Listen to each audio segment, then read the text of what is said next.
O esgoto é algo que não deve ser jogado fora. Especialistas defendem que, em vez de problema, ele pode se tornar uma solução, sendo reutilizado em uma variedade de atividades, como a médica e odontológica, por exemplo.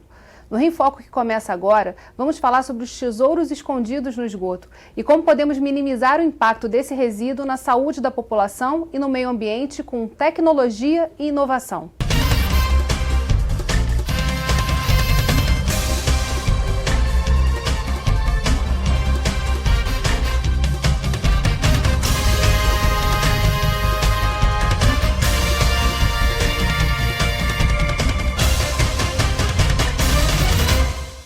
O Rio em Foco recebe o engenheiro civil, especialista em meio ambiente e construção sustentável, Márcio Santa Rosa, e o professor do Departamento de Recursos Hídricos e Meio Ambiente da Escola Politécnica da UFRJ, Isaac Volchan. Um dos grandes desafios do estado do Rio é o saneamento.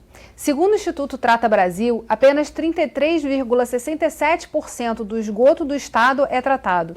Para o professor da Colômbia, Kartik Chandran, a solução para esse problema passa por um arranjo de vários atores e por um diálogo necessário entre quem implementa as políticas públicas e os acadêmicos.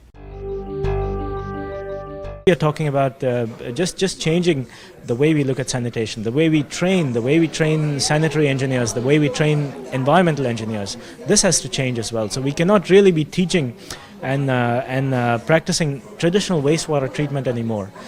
This needs to bring in elements of social sciences. This needs to bring in elements of microbiology, for instance. We can talk about bringing in architects, urban planners. Do we still need to think of this as a collection of typical traditional centralized wastewater plants? Can be functionalized? Can we bring this into buildings? Can we functionalize communities for not just wastewater treatment, but energy recovery and nutrient recovery? We need to start looking beyond traditional removal of particulate material, traditional removal of organic carbon, chemical oxygen demand, COD, BOD. We have to look beyond these because we are going to hit a limit with respect to how much improvement we can bring to water quality just by removing particulates, just by removing carbon. The next step, we have to start considering what to do with the nutrients.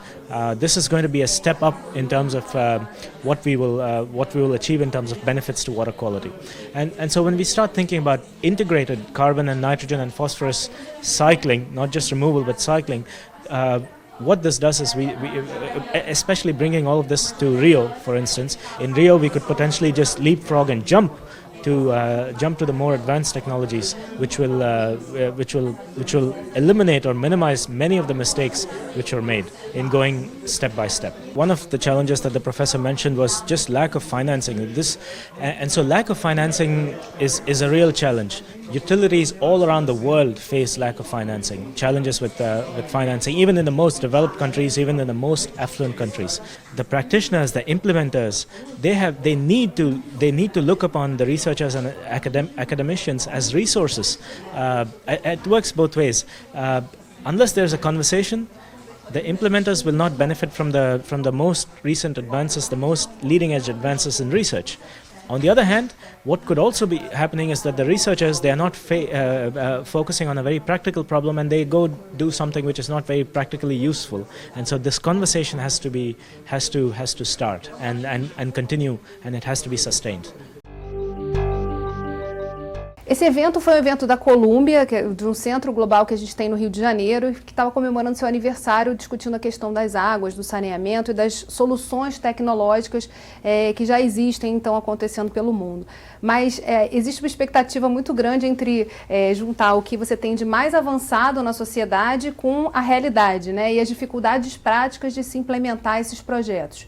O que a gente tem hoje no Brasil e no Rio de Janeiro em relação a tecnologias de tratamento do esgoto e aproveitamento desse resíduo? Tá, veja bem, vamos colocar assim, hoje a gente tem no Rio de mais avançado, é mais ou menos proporcional àquilo, ou seja, anda par e passo, aquilo que a gente tem de convencional. Né? Obviamente os países mais desenvolvidos, as sociedades mais desenvolvidas, que contam com maior quantidade de instalações convencionais, tendem a ter uma maior quantidade de instalações, vamos dizer assim, que buscam esses princípios de uma maior eficientização, uma maior sustentabilidade dos processos de tratamento de esgotos como um todo. Mas, por exemplo, a gente não pode esquecer que aqui na estação de tratamento de esgotos da Penha, que a SEDAI é responsável pela operação, eles lá promovem a produção de água de reuso, de uso de esgoto sanitário tratado. Que na estação de tratamento de esgotos de Alegria existiram, ou existem ainda, não sei te precisar, importantes processos piloto, instalações piloto, no sentido da conversão do lodo de esgotos em biodiesel. Ou seja, o Brasil como um todo, para te situar assim mais ou menos nessa perspectiva de quanto estaríamos aquém, ou pelo menos acompanhando essa evolução tecnológica, entre os anos 2005 e 2010, o governo federal desenvolveu uma rede de pesquisas importante dedicada à recuperação e ao aproveitamento de nutrientes dos esgotos, por intermédio da FINEP, da Agência de Inovação, da FINEP, né? E agora ainda está em desenvolvimento, a partir do ano 2010, uma outra rede de pesquisas que é dedicada ao aproveitamento de biogás dos esgotos. Então, eu diria assim, os exemplos que vêm de fora, sob o ponto de vista da aplicação real, em escala real, são em maior quantidade do que os exemplos que temos aqui em escala real aplicada, mas muito disso se deve em função da relatividade entre a quantidade de instalações que eles lá têm e a pouca quantidade de instalações que aqui temos. Se tivéssemos, obviamente, uma maior quantidade de instalações convencionais aqui, poderíamos ter mais exemplos para discutirmos sob o ponto de vista das instalações mais modernas, mais atuais, mais de vanguarda. Eu complementaria, né, Geis, o que o professor Isaac está dizendo, que, na verdade, essa tecnologia, já que o professor Kartik mencionou, ela tem muito a ver com esse nível de investimentos que nós temos de políticas públicas no saneamento, né? Então a gente vê que é muito difícil em cidades, ele vive em Nova York hoje, num centro de excelência, de pesquisa,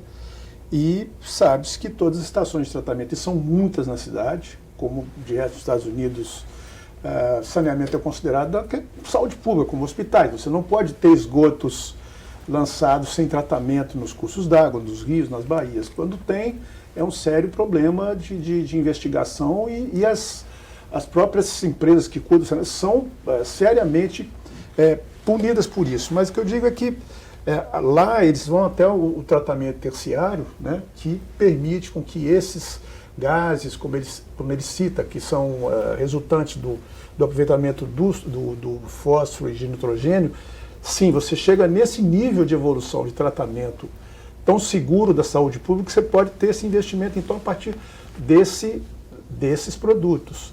No caso que o professor cita da Alegria, quer dizer, a gente está ainda cuidando do lodo, quer dizer, ainda fazendo a secagem desse produto, desse resultado, né, do tratamento de Alegria, por exemplo, e ele está sendo mais usado como blocos de cerâmica, usado como compactação. Mas a pergunta é em relação a juntar, né, essa questão política do avanço que a gente precisa ter e social à questão econômica. Você pensar em soluções que monetizem esse resíduo que hoje é um problema, pode ser um caminho para a gente conseguir realizar mais? Quer dizer, você olhar o esgoto como uma questão que pode gerar algum recurso? Não, depende do valor que você consiga apropriar isso. Você pode valorizar isso da forma que você bem entender. Sob o ponto de vista monetário, explicitamente falando, se isso viabiliza o setor de saneamento, obviamente que não. O setor de saneamento requer investimentos de enorme grandeza, né? A gente precisa investir algum número em torno de 12, 15, 18, 20 bilhões para resolvermos o problema do esgotamento sanitário da região metropolitana do Rio de Janeiro, e não será com aproveitamento energético de gás, qual seja o uso efetivo desse gás, não será com água de reuso, não será recuperando fósforo dos esgotos e outros benefícios que a gente possa ter com o lodo, aproveitamento para condicionador de solos. Não serão esses caminhos que nos permitirão viabilizar a implantação da infraestrutura pública de esgotamento sanitário. É um equívoco pensar isso.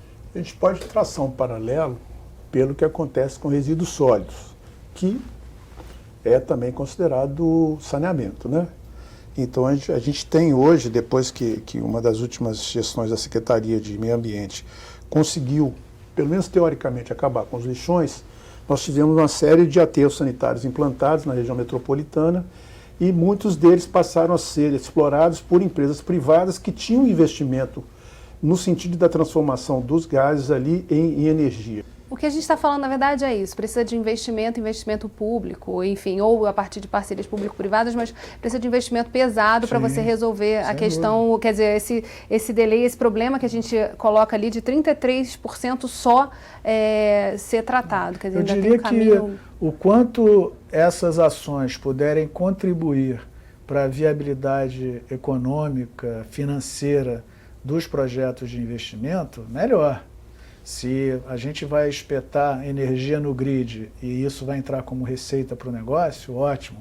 Se a gente vai condicionar lodo, ensacá-lo e vendê-lo comercialmente no supermercado ou vai entregar para o produtor agrícola, vamos auferir receita com isso, ótimo. Mas é tudo do entorno, não é a questão. Qualquer economia é bem-vinda, né? Mas não é essa economia que resolverá o nosso problema, não. A gente vai fazer um rápido intervalo e voltamos já. Rio em Foco aqui, política e economia caminham juntas.